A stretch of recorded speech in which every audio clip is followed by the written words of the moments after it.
the weather can't be bad. If it's too cold, you need to train harder. It's already like this, a different world to many people when they come. But yeah, there's still like a lot of smaller things that need to be taken care of.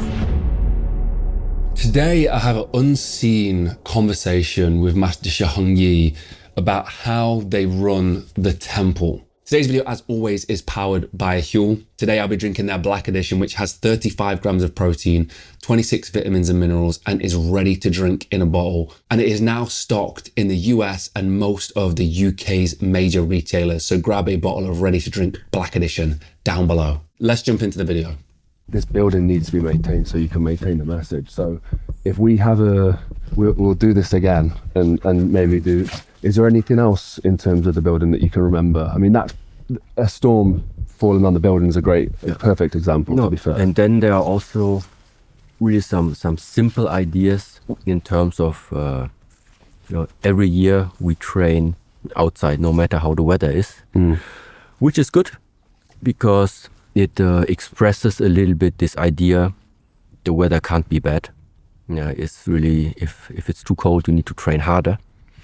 But at the same time, of course, it would be more comfortable for some people if you would have a training hall. Because right now all the training takes place on the outside. But one of the next projects would really be to have at least, even if it's no roof on top of it, a place at least that would be like straight. Maybe concrete at least or something like this. Because at the moment it's either grass or it's sand. Not everybody feels comfortable to do training in such circumstances. So that means also the idea to invest into projects like this is to make it like more comfortable. Also for people that are not used to this type of training in the beginning. So yourself, you would maintain the training in the cold weather, in the snow, but you're trying to make it more, not enjoyable, but more accessible. Accessible for general public to get into. So have you? We'll go through this. I know we're on camera now, but we will go through this on a more set piece. But have you got a plan for the temple itself in terms of building and expansion? Well, building, yes, and expansion depends on what type of expansion. Yeah. But I already had many people coming here also and saying, there you could build something and there and take more people over here. But honestly, I think if 30, maximum 40 people are in this location at the same time, is more than enough. Yeah, because if you really build for masses, 50, 60, 70, 80, we tried it out one time last year where we had the summer camp. Yeah, I was organizing with Shifu Yanlei that summer camp where we had like really 100 people here. And then it's really like, it's a camp, It's too loud, it's too noisy, and people are everywhere. You do not find your peace if you want to have some peace. But right now inside we have like 30 people with us.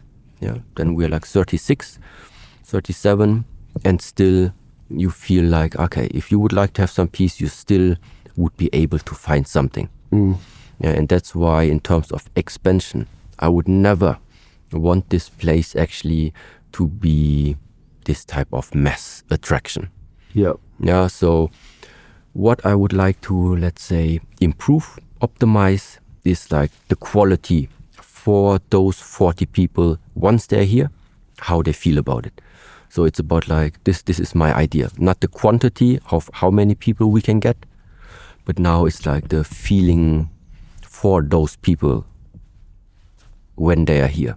And that involves also like taking care of the garden and stuff like this. Simple things, just to make it nicer. It's already like this, a different world to many people when they come, but yeah, there's still like a lot of smaller things that need to be taken care of, and this is also one part where I would like to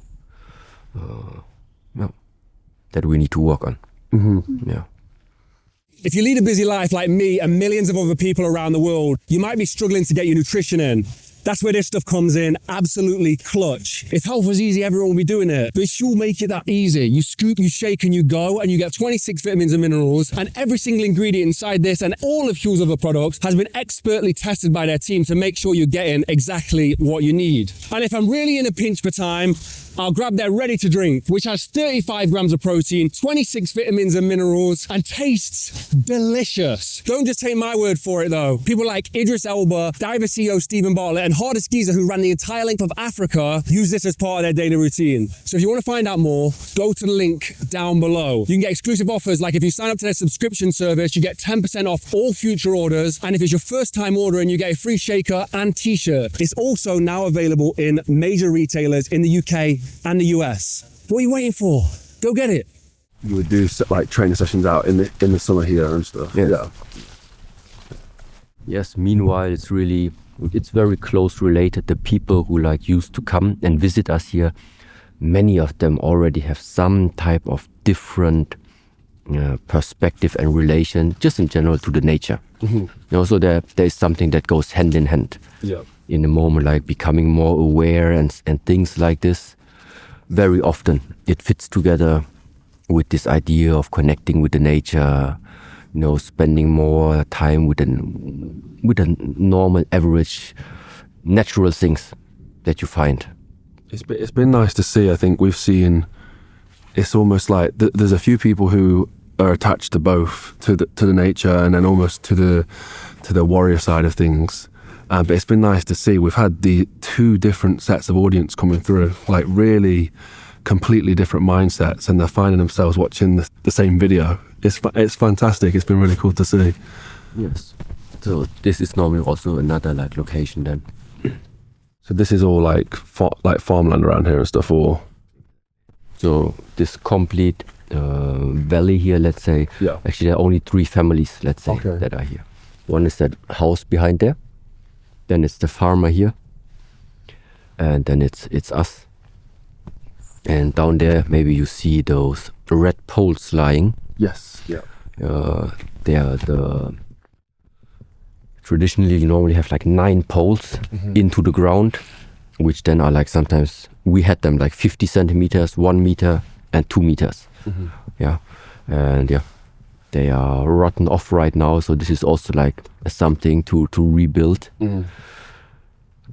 Yeah, and sometimes if you have such a big ground, also the staple right now, you know, you finish one project, you can directly start with the next one. Yeah, That's just how it is, yes. Yeah. And sometimes people just don't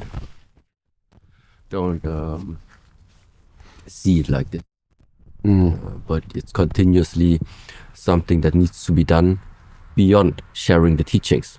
Yeah. You know, it's like this is the normal average daily stuff that we have to tackle somehow. Is it? I mean, you must have travelled around quite a lot beforehand, but it looks like it's got a lot busier recently. This last year. Yes, it's true. Are you finding it hard balancing between, you know, the day-to-day jobs of the temple and then going out and flying around the world and sharing the message? I think it is extremely stressful. Yeah, which eventually now means that many of the retreats or many of the events that we had organized in the temple when I was gone, yeah, I slowly took like 2 of my students that they slowly learned to take care of guests, yeah.